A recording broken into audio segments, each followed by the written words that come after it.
BJP party Narendra Modiji Modi Amit Shah ఇక అమిత్ షా మోడీ షా 2014 కంటే ముందు కాంగ్రెస్ ప్రభుత్వం అరాచకాలు చేస్తా ఉన్నది. ధరలు పెంచేస్తున్నాని, ధరలు బీభత్సంగా పెంచేస్తున్నారు. ఆకాశాన్ని కంటేస్తాయని చాలా ప్రగల్భాలు పలికారు. వామ్మో, పెట్రోల్ రేట్లేంది, డీజిల్ రేట్లేంది, గ్యాస్ వీళ్ళు ఆగం పట్టిస్తా ఉన్నారు. వీళ్ళు అసలు ఇక్కడ వాళ్ళు కాదు అని చెప్పిన వీళ్ళు అసలు భారతీయులే కాదు అని చెప్పి మంచిగా 2014లో బీజేపీ పార్టీ అధికారంలోకి వచ్చింది. నరేంద్ర మోడీ గారు ప్రైమ్ మినిస్టర్, కేంద్ర ప్రభుత్వంలో మొత్తం దేశాన్ని శాసించాలని చెప్పి నరేంద్ర మోదీ గారు 2014లో మరి ఇక ప్రధానమంత్రి అయ్యారు. 2014 తోటే రైట్ జీరో ఖాతాలు మొత్తం ఓపెన్ చేయండి. ఇక ప్రతి ఒక్కరి ఖాతాలో నల్లధనాన్ని బయటికి తీసుకొస్తున్నాం. 500,000 నోట్లు రద్దు చేస్తున్నాం. నోట్లు రద్దు చేస్తున్నాం. నల్లధనాన్ని మొత్తం రూపుమాపుతున్నాం. ఒక్కొక్కల ఖాతాలో 15 లక్షల రూపాయలు వేసేస్తాం. 50 సంవత్సరాలు ఆగారు, 50 రోజులు ఆగండి అని కూడా చెప్పారు. అకౌంట్లు ఓపెన్ చేసి ఎన్ని సంవత్సరాలు నాయన అయ్యాళ్ళకి దగ్గరగా 8 ఏళ్ళు అయింది. ఏమి 8? అవి ఒక 10 పరిపాలించారు. ఇది ఒకటి మళ్ళీ స్టార్ట్ అయింది, అంతే కదా? అంతే. అంటే అటు 10 ఏళ్ళు అయింది. 10 ఏళ్ళు అయింది. ఆ ఖాతాలు ఎలా ఉన్నాయి? ఎడబడేసారు ఖాతాలు జీరో. ఇగో ఇది పరిస్థితి. ఇక ఆ ఖాతాలు సరే పైసలు 15 లక్షలు ఇయ్యలేరు.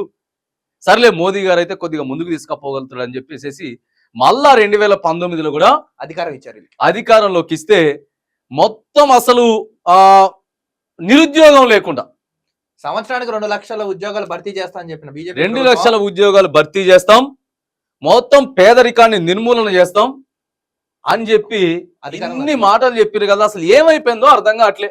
ప్రభుత్వాన్ని కూలగొట్టచ్చు అనే ఒక తీరిని తీసుకొచ్చింది వీళ్ళు. అసలు భయపెట్టించేయడం ప్రధానంగా ఏంటంటే ఇక మోదీ గారి ప్రభుత్వం వచ్చిన తర్వాత ఈడీలు, సిబిఐలు ఇవన్నీ రైట్స్. అసలు ఇంతకు ముందు ఈడీ అంటే తెలియదు, చాలా తక్కువ జరిగేవి. సిబిఐ అంటే తెలియదు. తీసుకొచ్చేసేసి ఎవరెవరైతే మాట ఇవ్వనట్లేదో వాళ్ళందరి మీద కూడా ప్రయోగాలు చేస్తూనే ఉన్నారు. మొత్తం కూడా దర్యాప్తులు అనుకుంటా అవి ఇవి అనుకుంటా చేస్తూనే ఉన్నారు. అది అందరికి తెలిసిన విషయమే. ఈ విషయాన్ని పక్కకు పెడితే సిన్సియర్గా సీరియస్గా అడుగుతా ఉన్నాం. ఇగో వచ్చినటువంటి 10 ఏళ్ళు పరిపాలించినప్పుడు భారతదేశాన్ని ముందుకు తీసుకుపోయారా, వెనక తీసుకుపోయినరా? పేద ప్రజలకి ఏ మాత్రం సహాయం చేయగలిగినరు, ఏ విషయంలో సహాయం చేయగలిగినరు అనేది ఒకసారి చెప్పాలిగా. పేదరిక నిర్మూలన ఇప్పటివరకు ఎంత చేశారు, నిరుద్యోగ నిర్మూలన ఇంతవరకు ఏం చేశారు అనేది ఓసారి ఆలోచించుకుంటే ఎక్కడ ఏది లేదండి, ఏం లేదు. ఇక చెప్తారు కదా కొంతమంది బీజేపీ పార్టీకి సంబంధించినటువంటి నాయకులు ఏం చెప్తారనంటే మొత్తం కూడా గ్రామ పంచాయతీలో ఉన్నటువంటి సిసి రోడ్లు వేసేది మేమే, లైట్లు పెట్టేది మేమే, బస్ షెల్టర్ కట్టించేది మేమే, ఆ తర్వాత శ్మశాన వాటికలు కట్టించేది మేమే, జాతీయ ఉపాధి హామీ పథకం, హైవేలు పోసేది మేమే, ఇంకన్నీ మేమే అని చెప్తున్నారు. అవన్నీ మీరే చేయాలి కదండి. అవును, కేంద్రంలో అరే కేంద్ర ప్రభుత్వం రాష్ట్రం నుంచి వెళ్ళి వాటా పోతుంది, పన్ను పోతుంది, 60-40 ఆడికెళ్ళి ఏం కావాలో ఈడికి వస్తుంది, అంతే తప్ప ఎక్స్ట్రాగా ఏం చేసిర్రని చెప్పండి. ఇప్పుడు ప్రైవేటైజేషన్ తీసుకొచ్చారు కదా వీళ్ళు. ఫస్ట్ ప్రైవేటైజేషన్ తీసుకొచ్చిర్రు. ఉన్నటువంటి మంచి విద్య మన మంచి సంస్థలు ఏవైతే ఉన్నాయో రైల్వేస్ గానీ ఎల్ఐసిని మొత్తం ఆగబట్టించిర్రు. బ్యాంక్స్ అన్నింటినీ ప్రైవేటీకరణ చేసిర్రు. రైల్వేస్ ఉద్యోగాలు ఇవ్వకపోగా ఉన్న ఉద్యోగాలు పీకే పరిస్థితికి వచ్చింది. సొంత ఇల్లు అంబానీ కాదానికి మంచిగా ఇక పెద్ద కార్పొరేట్ శక్తులు ఎవరైతే ఉన్నారో వాళ్ళందరికీ కూడా లబ్ధి చేకూర్చడం. ఇక 1000 కోట్లు వదిలేసి అవతల ఫారెన్ కంట్రీలకు పోయిన వాళ్ళని కూడా వాళ్ళవి కూడా రద్దు చేస్తా ఉన్నారు. వాళ్ళని వదిలేసిర్రు. కానీ ఈడ ఓ చిన్న చితక ఏదన్నా కొద్దిగా చేయని జిఎస్టీలు ఎంత పెంచిర్రండి. జిఎస్టీ పథకం ఇలా తీసుకొచ్చారు కదా. అసలు రూల్ జిఎస్టీ తీసుకొచ్చారు, నోట్లు రద్దు అని చెప్పిర్రు. ఆ నోట్లు రద్దు వల్ల ఇంతవరకు ఏమైనా ప్రయోజనం చేకూరింది? అసలు వాళ్ళకి ఎవరైతే మాఫీలు చేసి పారిపోయారు డబ్బులు తీసుకుని వాళ్ళకి మాఫీలు అయ్యారు డబ్బులన్నీ. ఇవన్నీ ఫెయిల్యూర్స్ ఉన్నాయి. ఫెయిల్ అయిన ఈ విషయాలని చెప్తా ఉన్నాం. మరి పాస్ ఏ విషయంలో అయింది? కులాల మతాల మధ్య బీజేపీ పార్టీ ఏ విషయంలో పాస్ అయిందో చెప్పాలిగా. చూడాలా, దీన్ని చూసేటోళ్ళంతా చెప్పాలా ఏ విషయంలో పాస్ అయిందని చెప్పాలిగా. మన 100 సీట్లు పడిపోవడానికి ప్రధాన కారణం ఏంటో రైట్. ఇక 400 సీట్లు 2023 ఎన్నికలలో పక్క మోదీ స్ట్రాటజీ పనిచేస్తా ఉన్నది. మోదీ అంతా ఇక చేసేస్తున్నాడు అని చెప్తే ఏమైంది? ఎన్ని వచ్చినాయి? 248 సీట్లు. ఎన్ని కావాలా? 400 కావాలి. అంటే 400 వస్తాయని వాళ్ళు చెప్పారు. దాదాపుగా 290-80 పైగా రావాలి.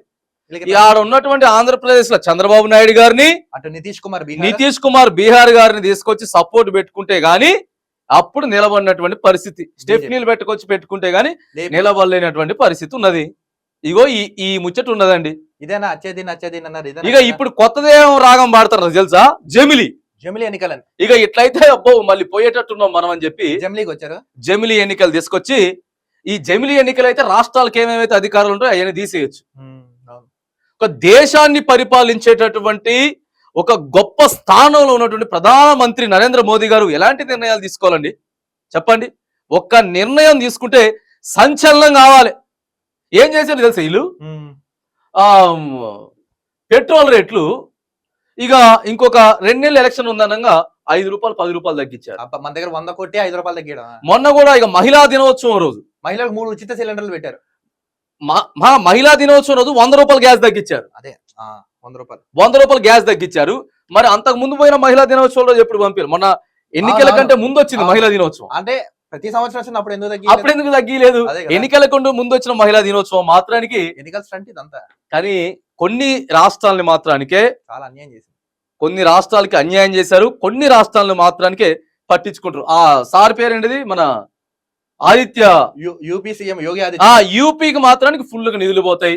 ఆంధ్రప్రదేశ్ సారది సొంత రాష్ట్రమైనటువంటి గుజరాత్ కి మస్తు పైసలు పోతాయి. అటు బీహార్ ఆంధ్రప్రదేశ్, ఇప్పుడు బీహార్ ఆంధ్రప్రదేశ్ కి ఇప్పుడు 6 నెలల నుంచి స్టార్ట్ అయినాయి. మరి ఎందుకు అన్ని రాష్ట్రాలను ఒకలాగా చూడరు? అవి కూడా భారతదేశంలో ఒక భాగమే కదా. నరేంద్ర మోదీ గారు అంటే ప్రధానమంత్రి అంటే అన్ని సమానంగా చూడాలి. ఎన్నికలు అయ్యే రోజు వరకే బీజేపీ పార్టీ గురించి మాట్లాడాలి అంతే. ఒక్కసారి ప్రధానమంత్రిగా ప్రమాణ స్వీకారోత్సవం చేసిన తర్వాత నో బీజేపీ పార్టీ. అంతే. నాయకుడు ఆయన దేశానికి నాయకత్వం వహించేటటువంటి వ్యక్తి కేవలం ఒక బీజేపీ పార్టీ వ్యక్తి లాగానే పరిపాలిస్తే దేశ ప్రజలు ఏమైపోవాలండి? 140 కోట్ల మంది ప్రజలు 160+ ఇవాళ ఆడ కూర్చొని ఏ నిర్ణయం తీసుకున్నా కూడా ఇక్కడ ఇంప్లిమెంటేషన్ చేయాలి. ఆడ కూర్చొని ఒక్క నిర్ణయం తీసుకున్నా సరే, రైట్ ఇప్పుడు నేను రోడ్లు రద్దు చేస్తున్నా, లేకపోతే నేను పెట్రోల్ ఇంత తగ్గిస్తున్నా, లేకపోతే రైతులకు నేను ఇంత ఇవ్వబోతున్నా అని చెప్పి ఆయన ఒక్క నిర్ణయం తీసుకుంటే కథమే. అంతే. ఉద్యోగాలు కల్పించబోతున్నా. అసలు గ్రామంలో ఉన్నటువంటి చిన్న గల్లీలో కూడా ఆయన తీసుకున్న నిర్ణయం ఇలా పాటించాల్సిందే. మరి అంత రేంజ్ లో ఉన్నటువంటి వ్యక్తి భారతదేశ స్థితిగతులు మార్చడానికి, నిరుద్యోగాన్ని రూపుమాపడానికి, పేదరికాన్ని రూపుమాపడానికి ఏ విధంగా అడుగులేస్తా ఉన్నారు? మరి ఎందుకు అడుగు వేయలేకపోతా ఉన్నారు అనేది ఒకసారి తెలంగాణ సమాజంతో పాటు దేశవ్యాప్తంగా ఉన్నటువంటి ప్రజలంతా కూడా ఓసారి ఆలోచన చేయాలండి వాస్తవంగా. ఎందుకంటే దేశం ఇది, ఎన్నో గొప్ప సంస్కృతులు కలిగినటువంటి మన భారతదేశం వెనక్కి వెళ్ళిపోతుందండి. తక్కువ జనాభా ఉన్నటువంటి, మనకంటే చాలా తక్కువ జనాభా ఉన్నటువంటి రాష్ట్రాలన్నీ ముందుకు దూసుకొని పోతా ఉన్నాయి. ఒక తెలంగాణ కలిపితే లేవండి మొత్తం దేశాలు, కొన్ని దేశాలు దాదాపుగా 50 దేశాలు 4 కోట్లు మన తెలంగాణ ప్రజానికం కంటే తక్కువే. ఇజ్రాయెల్ ఒకటి, ఇలాంటివి 2 కోట్లు 3 కోట్లు 60-70 లక్షలు ఉన్నటువంటి ఉన్న దేశాలు కూడా ముందుకు పోతా అంటే ఇంత టెక్నాలజీని పెట్టుకొని మనం ఏడికి పోతున్నామో అర్థం కానటువంటి పరిస్థితి ఉన్నది. కులాలకి హిందుత్వం పేరు మీద వీళ్ళు భయంకరంగా రాజకీయాలు చేస్తున్నారు. కట్టారు హిందూ అని. అవును, అంటే పార్టీని నడిపించడానికి ఇవన్నీ చెప్తా ఉన్నారు. మరి అదే భక్తులు లేకపోతే అదే దేవుని నమ్ముకునేటోళ్ళు కూడా అందరు ఎంతో మంది పేదరికంలో ఉన్నారు కదా. ఎందుకు చూపించట్లేదు? ఇదే దేవుని నమ్ముకున్న మరి ఎందుకు వాళ్ళు మార్చట్లేదు చెప్పండి? లేకపోతే ఒక వేరే మతానికి సంబంధించిన పేదరికం లేదు కదా వదిలేయడానికి. ఎంతో మంది రామ భక్తులు ఉన్నారు, ఎంతో మంది హిందూ భక్తులు ఉన్నారు. వాళ్ళంతా కూడా ఏం చేస్తున్నారు తెలుసా? చాలా మంది అధ్వానమైన పరిస్థితిలో ఉన్నారు. తినడానికి గతి లేకుండా మరి ఆదుకోవాలి కదా. మోదీ గారు ఇట్లయితే మీ చరిష్మా వచ్చే రోజులలో పనిచేయదు. ఇప్పటికే తగ్గింది, ఇప్పటికీ చాలా తగ్గింది, పనిచేయదు. ఎందుకంటే ఒక విప్లవాత్మకమైన అది 6,000 ఇస్తారండి. పిఎం కిసాన్ కింద 6,000 ఇస్తారు. 60,000 అప్పు ఉంటుంది. 2,000 6,000 ఇస్తారండి. మొన్న కనీసం గెలిచినప్పుడన్నా సరే ఇప్పటి వరకు 6,000 ఇచ్చినాం, ఇప్పటి నుంచి 8,000 ఇస్తాం, 2,000 పెంచిస్తామని కనీసం ఆ నిర్ణయం లేదు. అదే రేటు. లేకపోతే పెట్రోల్ 10-15 రూపాయలు 20 రూపాయలు తగ్గిస్తాం, ఆ జిఎస్టీని కొద్దిగా దక్కిస్తాం. ఏమి లేకపోగా అంటే మనకి ఉపాధి కల్పించాల్సింది పోయి, మంచి చేయాల్సింది పోయి అదనపు భారం చూపిస్తా ఉన్నారు ఈ ప్రభుత్వం. మరి మూడోసారి కూడా దేశ ప్రజలంతా కూడా నరేంద్ర మోదీకే జై కొడితే ఇప్పటికైనా సరే సరైన నిర్ణయం తీసుకోకపోతే ఎట్లా? ఇప్పటికైనా సరే సరైన నిర్ణయం తీసుకోకపోతే ఎట్లా? మునుపటిగా రిపీట్ చేయకుండా ప్రజలకు కావాల్సిన నిర్ణయం తీసుకుని అభివృద్ధి చేసుకుంటే వెళ్ళిపోవాలి బీజేపీ పార్టీ. అయినా కానీ మోదీ గారిని నమ్మారు. మూడోసారి మోదీ గారిని నమ్మారు, బీజేపీ పార్టీని నమ్మారు. సరే ఆయన అయితే నేను న్యాయం చేయగలుగుతున్నాను అనుకున్నా కూడా ఇప్పటికి కూడా మార్పు రాకపోతే ఎట్లా? ఎలా? ఇక వచ్చేసారి అయితే సీట్లు రావు. మోదీ గారు చేయడానికి ఉండదు, ఇంకా అవకాశం ఉండదు. ఎందుకంటే దేశ ప్రజలు ఇప్పటికే ఎదురు తిరుగుతా ఉన్నారు. భయంకరంగా ఎదురు తిరుగుతా ఉన్నారు. పేద మధ్యతరగతి బ్రతులు ఎక్కడేసిన గొంగలు అక్కడే ఉన్నాయి తప్ప ఈ 10 నుంచి 10 ఏళ్లలో ఏ మాత్రం కూడా మారలేదు. మారిందండి? అవును. ఏం మారింది? వెనక్కి వెళ్ళాం మనం. అందరు టెక్నాలజీ 8G 7G వెళ్తాం, మనకి 5G కూడా రాలేదు. 5G కూడా రాలేదు. ఇగో ఇది ఇండియా పరిస్థితి. చెప్పాలి ఒకసారి దేశ ప్రజలంతాతో పాటు ప్రధానంగా ఉన్నటువంటి తెలుగు రాష్ట్రాల ప్రజలు, ఆంధ్రప్రదేశ్ తెలంగాణ ప్రజలు ఒకసారి చెప్పాలి, బీజేపీ ప్రభుత్వం మరి ఏం చేసింది ప్రజల కోసం? అసలు పాస్ అయిందా, ఫెయిల్ అయిందా? ఇక మళ్ళీ గెలవగలుగుతాడా? మళ్ళీ ఆ చరిష్మా ఉంటున్నా మూడోసారి ఇచ్చిన తర్వాత కూడా ఇప్పటికి అధికారం చేపట్టి కూడా దాదాపు 100 రోజులు 5G దాటిపోయింది. దాటిందా? 100 రోజులు దాటిపోయింది. అయినా కూడా విప్లవాత్మకమైనటువంటి మార్పులు దేంట్లో కూడా లేవు. కనీసం వరద సాయం కింద ఇంత నిధులు కూడా కేటాయించలేదు కదా రాష్ట్రాలు. కొన్ని రాష్ట్రాలు వరదలు వచ్చినాయి, ఆగమాగం అయిపోతున్నా కూడా మరి ఎందుకు స్పందించట్లేదు? తిరిగి రాండి సార్ అంటే దేశాలకు పోయి 10 రోజులకు ఒక దేశం తిరిగి వస్తాడు సార్. దేశం తిరిగి వస్తాడు కానీ మరి ఎట్లండి? న్యాయం చేయకపోతే ఎట్లా? రావచ్చు కొంతమంది బీజేపీ పార్టీ కార్యకర్తలకు కోపం రావచ్చు, కానీ వాస్తవం చెప్తున్నాం మేము. మీరు నెక్స్ట్ మళ్ళీ మీకు అధికారంలోకి రావాలన్నా, లేకపోతే మోదీ చరిష్మా పని చేయాలన్నా, మోదీ గారిని తలుచుకోవాలన్నా కూడా ఏదో ఒకటి చేయాలి కదండి మంచి.